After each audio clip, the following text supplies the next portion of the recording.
افغان طالبان نے کل 33 اراکین پر مشتمل اپنی عبوری کابینہ کا اعلان کیا، مگر اقوام متحدہ، امریکہ اور مغربی ممالک اس عبوری کابینہ سے مطمئن نظر نہیں آ رہے ہیں۔ امریکہ نے کابینہ میں اہم عہدوں پر تعینات لوگوں کے ماضی اور ان کی وابستگیوں پر خدشات کا اظہار کر دیا ہے۔ ساتھ ہی کہا ہے کہ اعلان کردہ کابینہ طالبان کے سینئر لیڈران اور قریبی لوگوں پر مشتمل ہے، جس میں خواتین بھی شامل نہیں ہیں۔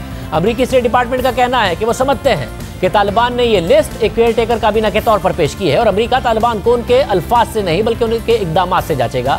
اور اب سے کچھ دیر پہلے امریکی وزیر خارجہ اینٹنی بلنکن نے پریس کانفرنس کرتے ہوئے کہا ہے کہ طالبان کی حکومت جامع نہیں ہے۔ طالبان کی کابینہ میں شامل کچھ ناموں پر خدشات ہیں۔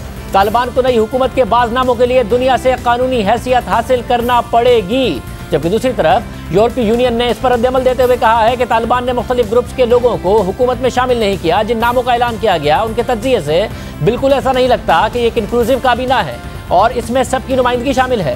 ساتھ ہی اقوام متحدہ نے عبوری کابینہ میں خواتین کی عدم موجودگی پر سوالات اٹھا دیے ہیں، جبکہ چین نے عبوری حکومت کے قیام کو ایک اہم قدم قرار دیا ہے۔ ساتھ ہی 3 کروڑ 10 لاکھ ڈالرز کی امداد کا بھی اعلان کیا ہے۔ مگر اہم بات یہ ہے کہ طالبان نے جس کابینہ کا اعلان کیا ہے اس میں اکثر بڑے عہدوں پر تعینات رہنما اقوام متحدہ کی بلیک لسٹ میں ہیں، جس میں وزیر اعظم ملا محمد حسن اخند، نائب وزیر اعظم ملا عبدالغنی برادر، نائب وزیر اعظم مولوی عبدالسلام حنفی بھی شامل ہیں۔ اہم بات یہ ہے کہ ملا عبدالغنی برادر 2010 سے 2018 تک یعنی 8 سال تک پاکستان میں قید رہے، پھر انہیں اچانک رہا کیا گیا، اور ان کی رہائی کے بعد سے وہ طالبان اور امریکہ کے درمیان ہونے والے مذاکرات میں کلیدی کردار ادا کرتے رہے۔ اس کے علاوہ افغانستان کی نئی حکومت کے وزیر دفاع اور ملا عمر کے بیٹے مولوی محمد یعقوب، وزیر داخلہ سراج الدین حقانی اور وزیر خارجہ مولوی امیر خان متقی سمیت دیگر رہنما بھی اقوام متحدہ کی پابندیوں کی فہرست میں ہیں، جبکہ جلال الدین حقانی کے بیٹے اور حقانی نیٹ ورک کے سربراہ سراج الدین حقانی صرف اقوام متحدہ کی پابندیوں کی فہرست میں نہیں ہیں، بلکہ سراج الدین حقانی کی جماعت کو امریکہ نے نہ صرف ایک دہشت گرد جماعت قرار دیا بلکہ ان کے سر کی قیمت 1 کروڑ ڈالر رکھی گئی۔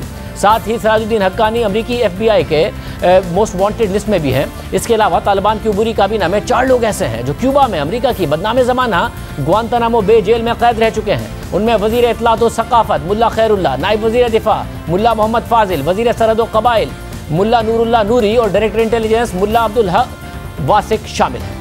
بہرحال اب تک طالبان کی حکومت کو کسی نے تسلیم نہیں کیا ہے۔ جو عبوری کابینہ کا اعلان کیا گیا ہے وہ کب تک قائم ہوگی، افغانستان کا نیا آئین کیا ہوگا اور اگلی حکومت کب اور کیسے آئے گی، یہ وہ سوالات ہیں جن سے متعلق ابہام اب تک برقرار ہے۔ مختلف ممالک افغانستان کی صورتحال سے متعلق ویٹ اینڈ واچ کیے ہوئے ہیں۔ پاکستان جو مسلسل افغانستان میں ایک انکلوسیو حکومت کا مطالبہ کرتا رہا، جس نے افغانستان کے پڑوسی ممالک کے ساتھ ورچوئل اجلاس کیا۔ پاکستان کی طرف سے وزیر خارجہ شاہ محمود قریشی اس اجلاس میں موجود تھے، جس میں انہوں نے افغانستان میں امن کے لیے عالمی برادری کے کردار پر بات کی۔ ساتھ ہی یہ واضح کیا کہ امریکہ کی طرف سے جو افغانستان کے 10 ارب ڈالرز کے اثاثے منجمد کیے گئے ہیں اس سے معاشی بحران جنم لے سکتا ہے۔ ہمارے ساتھ وزیر خارجہ شاہ محمود قریشی صاحب موجود ہیں۔ شاہ صاحب بہت شکریہ۔ شاہ صاحب، امریکہ نے ظاہر ہے جو کابینہ ہے اس کے ماضی پر اعتراضات اٹھا دیے ہیں، یورپی یونین، اقوام متحدہ، سب کے اپنے اپنے اعتراضات ہیں۔ پاکستان بھی ایک انکلوسیو حکومت کا مطالبہ کر رہا تھا، اب پاکستان کی کیا رائے ہے اس عبوری سیٹ اپ کے حوالے سے؟ دیکھیے، پہلی بات تو یہ ہے کہ شاہ زیب جو ایک اناؤنسمنٹ آئی ہے، اعلان آیا ہے، دنیا کی طرح ہم نے بھی سنا ہے اور اس کو نوٹ کیا ہے۔ پہلی بات تو یہ ہے کہ ایک گورننس سٹرکچر کی ضرورت تھی، اب وہ خلا رہ نہیں سکتا تھا اور کب تک رہتا، تو اس لیے ایک پولیٹیکل ڈسپنسیشن جس کا اعلان کیا گیا ہے، پاکستان توقع کرتا ہے کہ وہ افغانستان میں کے امن میں ان کی سیکیورٹی اور ان کی اسٹیبلٹی استحکام میں وہ ایک مثبت کردار ادا کرے گا۔ ہم سمجھتے ہیں اور ہم توقع کرتے ہیں کہ اس سے جو ہیومینیٹیرین اور جو ڈیولپمنٹ نیڈز ہیں افغانستان کے عوام کی وہ پوری ہو سکیں گی۔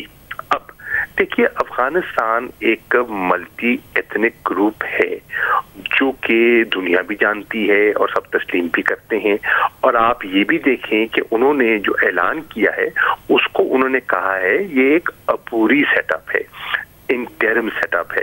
اس سے ظاہر کیا ہوتا ہے؟ اس سے بظاہر تو مجھے یہ لگتا ہے کہ انہوں نے اپنا ابھی دروازے انہوں نے بند نہیں کیے۔